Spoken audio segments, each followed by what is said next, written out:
നിങ്ങൾക്ക് കിട്ടിയതിനേക്കാൾ ഏറെ നിങ്ങൾ ഓർക്കേണ്ടത് കിട്ടാത്തവന്റെ കണ്ണീരിനെ കുറിച്ച, ലഭിക്കാത്തവന്റെ വേദനയെ കുറിച്ച. എനിക്ക് ഇത്രയല്ലേ പടച്ചോൻ തന്നിട്ടുള്ളൂ എന്ന് ചിന്തിക്കുന്നതിനേക്കാൾ അപ്പുറം തന്നതല്ല തിരിച്ചെടുത്തവന്റെ വേദനയെ പറ്റി ചിന്തിച്ചാൽ നിങ്ങൾക്ക് അള്ളാഹുവിന്റെ തീരുമാനത്തെ ഒരുപാട് ക്ഷമയോടെ നേരിടാൻ സാധിക്കും. ആ ക്ഷമ നിങ്ങളുടെ ജീവിതത്തിലേക്ക് ഏറ്റെടുക്കുമ്പോഴാണ് നബി സല്ലല്ലാഹു അലൈഹി വസല്ലമ തങ്ങൾ ഓർമ്മപ്പെടുത്തിയതും ഇന്ന ലില്ലാഹി മാ അഖദ വമാ അഅത.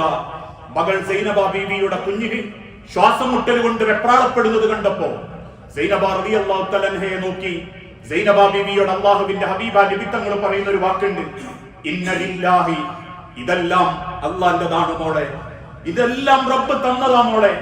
മാ അഖദ വമാ അഅത, അവൻ എടുക്കുന്നത് അവൻ തന്നതേ എടുക്കുന്നുള്ളൂ, അവൻ എടുത്തതെല്ലാം അവൻ തന്നത് തന്നെയാ. വകുല്ല ശൈഇൻ ഇൻദഹു മുസമ്മ, എല്ലാത്തിനും പടച്ചോന്റെ അടുത്തൊരു കണക്കുണ്ട് മോളെ. അല്ലാഹ് തന്നിട്ടുണ്ടെങ്കിൽ അത് അല്ലാഹുവിന് തിരിച്ചെടുക്കാനും അവകാശമുണ്ട്. ഇനി മരണപ്പെട്ടത് മക്കളാണെങ്കിൽ പോലും നബി തങ്ങൾ ഓർമ്മപ്പെടുത്തി, നാളെ റബ്ബിന്റെ സ്വർഗ കവാടത്തിൽ ആ മക്കൾ നിങ്ങളെ കാത്തിരിക്കും.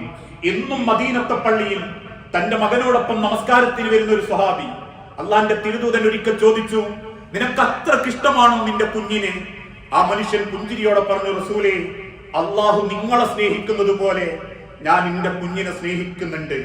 അല്പ ദിവസങ്ങൾക്ക് ശേഷം ആ മനുഷ്യനെ പള്ളിയിൽ കാണാതായപ്പോ വിവരങ്ങൾ അന്വേഷിച്ച റസൂലുള്ളാഹിക്ക് മറുപടി കിട്ടിയത് ആ കുഞ്ഞ് മരണപ്പെട്ടു എന്നുള്ളതാണ്. ആ വീട്ടിൽ കയറി ചെന്ന് കണ്ണു നിറഞ്ഞു നിൽക്കുന്ന പിതാവിനോട് റസൂലുള്ളാഹി ചോദിച്ചു, നാളെ റബ്ബിന്റെ സ്വർഗ കവാടത്തിൽ നിന്റെ കുഞ്ഞ് നിന്നെ സ്വീകരിക്കാനിരിക്കുന്നത് നീ ആഗ്രഹിക്കുന്നില്ലേ? ഉണ്ട് നബിയേ, എങ്കിൽ നീ സന്തോഷിക്കുക, ആ കുഞ്ഞ് നിന്നെ കാത്തിരിക്കുന്നുണ്ടാകും. കേട്ട സഹാബാക്കളിൽ പലരും പറഞ്ഞു, പ്രവാചകരെ, ഞങ്ങളെ മക്കളൊക്കെ മരിച്ചു പോയിട്ടുണ്ട്, അയാൾക്ക് മാത്രാണോ എല്ലാവർക്കും ആണോ? എല്ലാവർക്കും ആ കുഞ്ഞുങ്ങളെ റബ്ബ് കാത്തുവെച്ചിട്ടുണ്ടാകും. മഹാനായ അബൂ ഹുറൈറ റളിയല്ലാഹു അൻഹു റിപ്പോർട്ട് ചെയ്യുന്ന ഒരു ഹദീസിൽ കാണാം, അബൂ ഹസൻ റളിയല്ലാഹു അൻഹു ഒരിക്കൽ അബൂ ഹുറൈറ റളിയല്ലാഹു അൻഹുവിന്റെ അരികിൽ വന്ന് ചോദിച്ചു, അബൂ ഹുറൈറ, 2 മക്കള് നിന്റെ കൺമുൻപിൽ വെച്ച് മരിച്ചുപോയി അബൂ ഹുറൈറ, അതുകൊണ്ട് സമാധാനം കിട്ടുന്ന എന്തെങ്കിലും ഒരു വാക്ക് നിങ്ങൾ എന്നോടൊന്ന് സംസാരിക്കണം. അബൂ ഹുറൈറ റളിയല്ലാഹു അൻഹു തിരിച്ചു പറഞ്ഞു, അള്ളാഹുവിന്റെ തിരുദൂതൻ പറയുന്നത് ഞാൻ കേട്ടിട്ടുണ്ട്, മരണപ്പെട്ട മക്കൾ സ്വർഗത്തിലെ പൂമാലകളെ പോലെ, പൂമ്പാറ്റകളെ പോലെ പാറി നടക്കും. അവര് വിചാരണയുടെ വേളയിൽ മാതാപിതാക്കളുടെ തുണിയിൽ പിടിച്ചു വലിച്ചോണ്ടിരിക്കും ആ സ്വർഗത്തിലേക്ക്. ആ വലി കാണുമ്പോ അല്ലാഹു തആല മലക്കുകളോട് പറയും, അവരോട് കൂടെ സ്വർഗത്തിലേക്ക് ആക്കിയേക്കണമെന്ന്. അള്ളാഹുവിന്റെ സ്വർഗത്തിൽ കയറാൻ ആ മക്കൾ അവരെ കാത്തിരിക്കുമെന്ന് ലോകത്തിന്റെ തിരുദൂതൻ ഈ ഉമ്മത്തിനെ പഠിപ്പിച്ചിട്ടുണ്ടെങ്കിൽ, പ്രിയപ്പെട്ടവരെ, നമ്മളും മറക്കാതിരിക്കുക.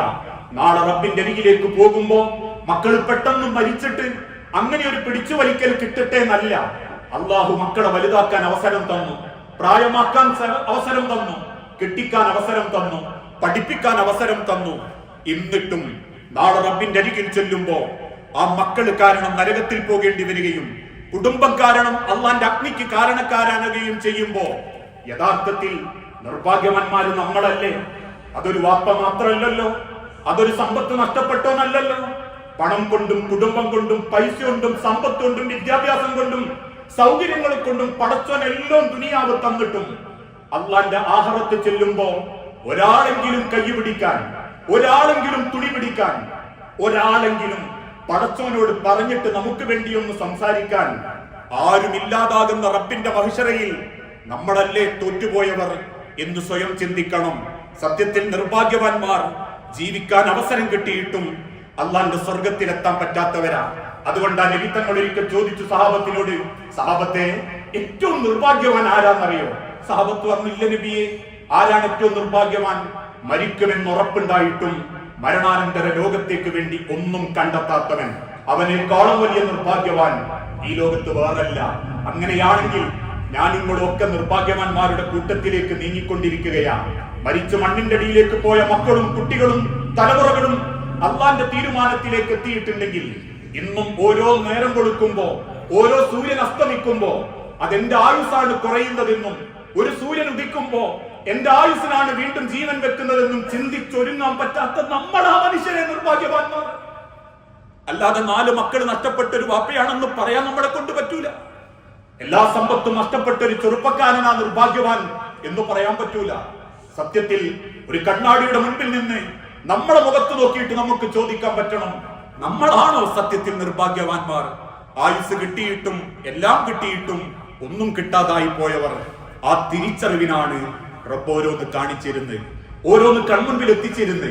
അങ്ങനെ ചിന്തിക്കുകയും ജീവിതത്തെ ചിട്ടപ്പെടുത്തുകയും ചെയ്യുന്ന യഥാർത്ഥ മുഅ്മിനീങ്ങളിൽ അല്ലാഹു നമ്മൾ എല്ലാവരെയും ഉൾപ്പെടുത്തി അനുഗ്രഹിക്കുമാറാകട്ടെ.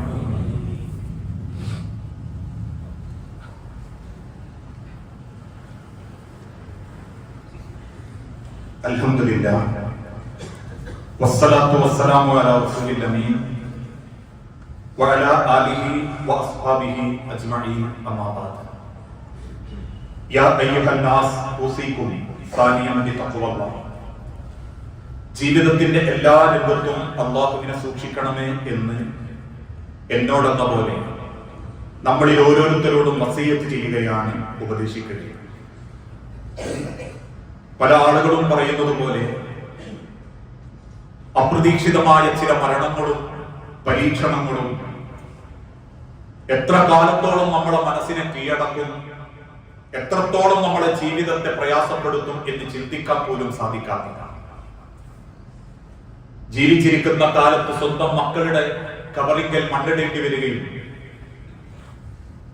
അതല്ലെങ്കിൽ ചിലരൊക്കെ പറയുന്നത് പോലെ സ്വന്തം ഭാര്യയെ ഒരിക്കൽ കൂടി തിരിച്ചു കിട്ടോ എന്നാഗ്രഹിച്ച് ഇപ്പോഴും ആരും അറിയാതെ കരഞ്ഞു തീർക്കുന്നവരൊക്കെ ആ ഭർത്താവിന്റെ ഓർമ്മകളിൽ, അദ്ദേഹത്തിന്റെ കുപ്പായങ്ങളിൽ ധൈര്യം കാണുന്നവരും ഇന്നും നമ്മുടെ കൂട്ടത്തിലുണ്ട്.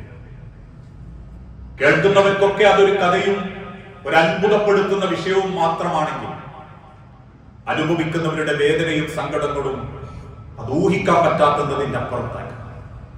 അതുകൊണ്ടാണ് പ്രവാചകൻ സല്ലല്ലാഹു അലൈഹി വസല്ലമ സ്വഹാബത്തിനെ പഠിപ്പിച്ചു, നിങ്ങൾ നിരന്തരം റബ്ബിനോട് പ്രാർത്ഥിച്ചുകൊണ്ടിരിക്കണം. അല്ലാഹുമ്മ ഇന്നി അഊദു ബിക മിൻ മൗത്തിൽ ഫുജാഅതി. റബ്ബേ, അപ്രതീക്ഷിതമായ പ്രയാസപ്പെടുത്തുന്ന മരണത്തിൽ നിന്ന് നീ ഞങ്ങളെ കാക്കണം റബ്ബേ.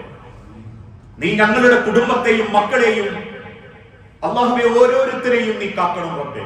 കാരണം ഞാൻ മരിച്ചാലും ഈ ഇരിക്കുന്ന ആര് മരിച്ചാലും ഇവരൊക്കെ ഒരു കുടുംബത്തിന്റെ നെടുംതൂണുകളാണ്, ഒരു കുടുംബത്തിന്റെ സമാധാനങ്ങളാണ്. ആരും ഈ ലോകത്ത് വെറുതല്ല. അത് പ്രായമുള്ള വാപ്പയാണെങ്കിലും ശരി, ആരാണെങ്കിലും ശരി. വെറുതെ തമാശക്ക് അയാളെ കൊണ്ട് ഒരു ഗുണമില്ലാതെ പറയെങ്കിലും അയാൾ ഇല്ലാതാകുമ്പോഴാണ് പല ഭാര്യമാർക്കും അയാളുടെ വിലയറിയുന്നത്.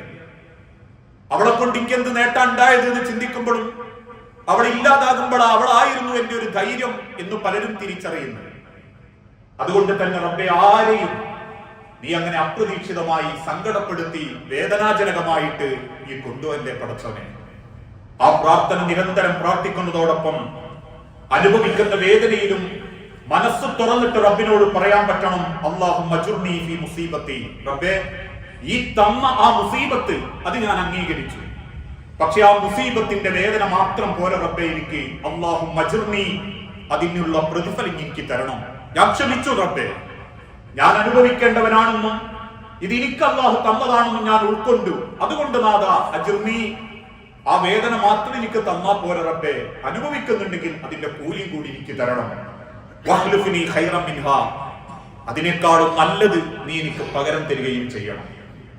അനുഭവിക്കപ്പെടുന്ന വേദനകളിലും പ്രയാസങ്ങളിലും പരീക്ഷണങ്ങളിലും നീങ്ങുന്നവർക്ക് അല്ലാഹു അതിനേക്കാൾ ഖൈറായത്, ഖൈറായ മക്കളെ, ഖൈറായ ജീവിതത്തെ, ഖൈറായ സന്തോഷത്തോടെയുള്ള ഒരു കുടുംബ ജീവിതം അല്ലാഹു ഓരോരുത്തർക്കും പ്രദാനം ചെയ്യുമാറാകട്ടെ. അല്ലാഹുവേ, അറിഞ്ഞും അറിയാതെയും ഒരുപാട് തെറ്റുകുറ്റങ്ങൾ സംഭവിച്ചു പോകുന്നുണ്ട് നാഥ. എല്ലാം വിട്ടുപുറത്തു മാപ്പാക്കി നിന്റെ സ്വർഗത്തിൽ ഇതേ രൂപത്തിൽ ഞങ്ങളെ എല്ലാവരെയും നീ ഒരുമിപ്പിച്ചു കൂട്ടണം. മക്കളില്ലാതെ പരീക്ഷിക്കപ്പെടുന്ന ഇണകൾക്ക് മക്കളെന്ന അനുഗ്രഹം നൽകി ഓരോ കുടുംബങ്ങളോടും നീ തൗഫീക്ക് കാണിക്കണം നാഥ. മക്കൾ നീ തിരിച്ചു വിളിച്ച മക്കളെ കൊണ്ട് വേദനിക്കുന്ന ഓരോ രക്ഷിതാക്കൾക്കും ക്ഷമയോടെ അതിനെ നേരിടാനും അവർ ജീവിതത്തിൽ അനുഭവിച്ചു കൊണ്ടിരിക്കുന്ന പരീക്ഷണത്തിൽ നിന്ന് ധൈര്യത്തോടെ ഈമാനിന്റെ കരുത്തോടെ നിന്നെ കണ്ടുമുട്ടാനും ഓരോ കുടുംബങ്ങൾക്കും നീ തൗഫീക്ക് നൽകണം. ചെറുതും വലുതുമായ പല അസുഖങ്ങളിലും അങ്ങേയറ്റം പ്രയാസപ്പെട്ട് ജീവിക്കുന്നവരുണ്ട് നാഥ ഞങ്ങളുടെ കൂട്ടത്തിൽ. എല്ലാ അസുഖങ്ങളും കുടുംബം ശിഫ നൽകി ആഫിയത്തോടെ ദീർഘായുസ്സോടെ ജീവിക്കാൻ നീ തൗഫീക്ക് നൽകണം. അല്ലാഹുമ്മ ഗ്ഫിർ ലിൽ മുഅ്മിനീന വൽ മുഅ്മിനാത്ത് അൽ മുസ്ലിമീന വൽ മുസ്ലിമാത്ത് അൽ അഹ്യാഉ മിൻഹും വൽ അംവാത്ത് إنك مجيب الدعوات يا قاضي الحاجات اللهم أعز الإسلام والمسلمين وأذل الشرك والمشركين اللهم أجرنا من النار اللهم أجرنا من النار اللهم أجرنا من النار അള്ളാഹുവെ പ്രാർത്ഥിക്കണമെന്ന് വസിയത്ത് തന്നവരുണ്ട്.